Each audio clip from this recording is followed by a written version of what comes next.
Dalam kesempatan kali ini, saya akan menjelaskan mengenai Regulatory Impact Assessment atau biasa dikenal sebagai RIA. Secara umum, saya akan menjelaskan mengenai definisi, tujuan, tahapan penyusunan RIA, praktik RIA di berbagai negara, dan juga tantangan dalam penyusunan Regulatory Impact Assessment. Untuk memulai mengenai penjelasan mengenai RIA, saya akan menjelaskan mengenai beberapa pertanyaan yang seringkali muncul ketika kita menghadapi suatu aturan atau regulasi.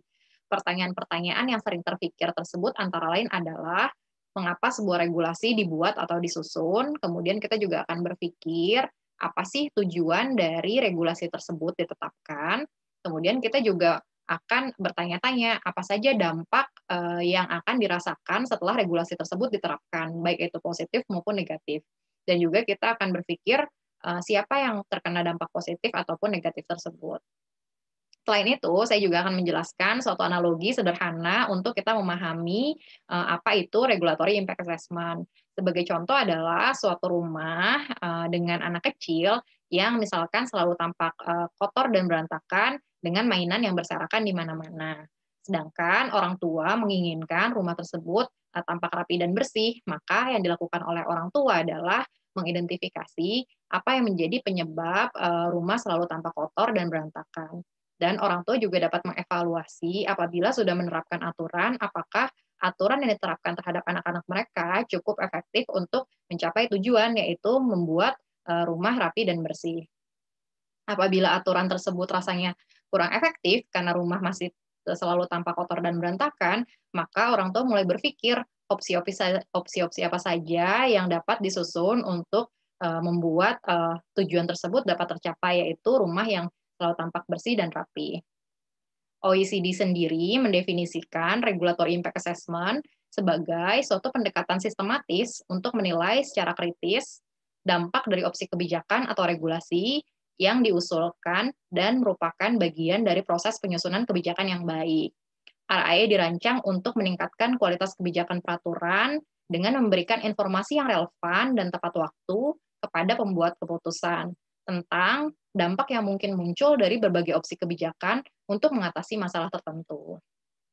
Nah, ada beberapa tujuan dari Regulatory Impact Assessment.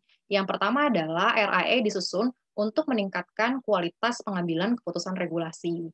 Selain itu, RIA juga dapat mempromosikan suatu tata kelola yang baik dan dianggap suatu metode yang efektif untuk merancang regulasi yang efisien.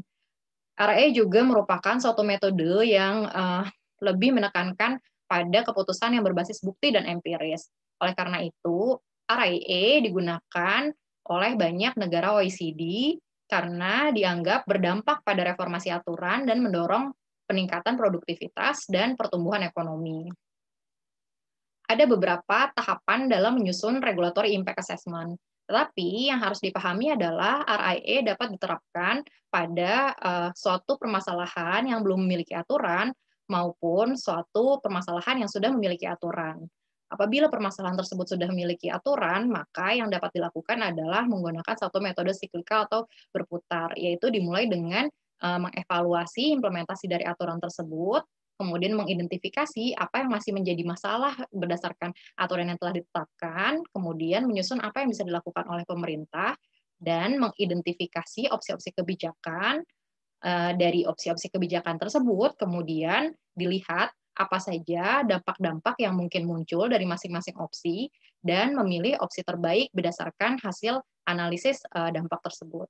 Dalam seluruh proses RIA harus dilakukan konsultasi dengan stakeholders yang terkait.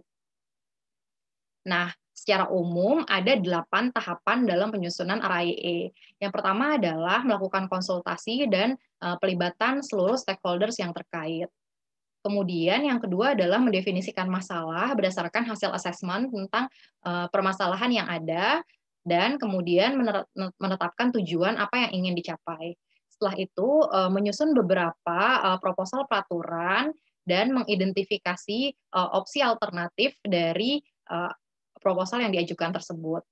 Dari beberapa opsi tersebut, kemudian disusun analisis manfaat dan biaya dari masing-masing opsi, dan mengidentifikasi solusi yang dipilih berdasarkan hasil analisis manfaat dan biaya atau cost benefit analysis tersebut. Dan terakhir adalah kita harus menyusun kerangka monitoring dan evaluasi untuk melihat keberhasilan dari regulasi yang akan disusun tersebut. Praktik RIA di berbagai negara cukup berbeda-beda. Sebagai contoh, misalkan di Italia harus dilakukan pada seluruh rancangan pemerintah. Sedangkan di Meksiko, seperti Italia juga, harus diterapkan pada semua peraturan pemerintah, tetapi memiliki tiga tingkat ketelitian berbeda. Di Denmark sendiri, RIA sudah disusun sampai tahap bagaimana pengumpulan datanya, termasuk panduan survei, wawancara, dan FGD. Amerika Serikat dan Korea memiliki beberapa kesamaan dalam penerapan RIA, yaitu penerapan regulatory impact assessment yang targeted, yaitu pada hal-hal yang berdampak cukup signifikan secara ekonomi. Misalkan Amerika mendefinisikan apabila melebihi dampak 100 juta USD atau menimbulkan peningkatan biaya yang besar. Sedangkan Korea sendiri mendefinisikan RIA harus dilakukan pada permasalahan yang berdampak terhadap perekonomian dengan melebihi 100 miliar won per tahun dan berdampak pada lebih dari 1 juta orang. Maka pada kondisi-kondisi tersebut atau syarat-syarat tersebut terpenuhi, RIA harus dilakukan. Indonesia sendiri masih sedikit dan belum optimal dalam menggunakan RIA sebagai penyusunan berbagai proses regulasi atau kebijakan di Indonesia. Beberapa institusi yang sudah menggunakan RIA antara lain adalah Kementerian Perdagangan dan Bappenas. Tetapi Bappenas pun belum belum melanjutkan penggunaan RIA tersebut sejak tahun 2011. Ada beberapa tantangan dalam penyusunan RIA. Yang pertama adalah tantangan tersebut apabila tujuan yang hendak dicapai saling bertentangan atau conflicting. Yang kedua adalah cukup sulitnya atau membutuhkan keterampilan dan pengetahuan tertentu untuk mengestimasi dampak biaya atau manfaat atau cost benefit analysis. Tantangan ketiga adalah dalam hal proses pengumpulan data dan juga proses konsultasi dengan seluruh stakeholders yang membutuhkan waktu dan biaya dan juga sumber daya yang mumpuni. Dan terakhir adalah yang menjadi tantangan dalam pelaksanaan RIA adalah bagaimana mengkomunikasikan hasil RIA tersebut kepada publik dan memperoleh feedback dari hasil kajian RIA tersebut. Sekian dari saya, terima kasih atas perhatiannya.